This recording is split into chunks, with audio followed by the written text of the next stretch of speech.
Sfioro l'idea di realizzare compositivamente una canzone da cantare in coro, però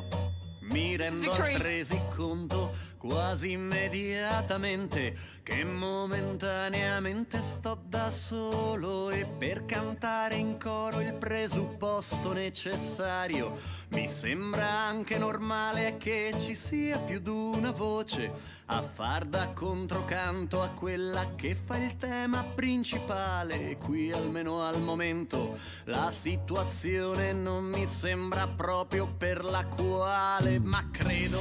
o quantomeno spero, che in ogni caso qualche cosa la si può pure provare.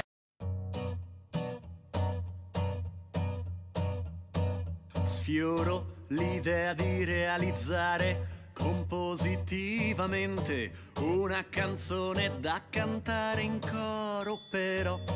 mi rendo altresì conto quasi immediatamente che momentaneamente sto da solo, e per cantare in coro il presupposto necessario mi sembra anche normale che ci sia più d'una voce a far da controcanto a quella che fa il tema principale. E qui, almeno al momento, la situazione non mi sembra proprio per la quale, ma credo, o quantomeno spero, che in ogni caso qualche cosa la si può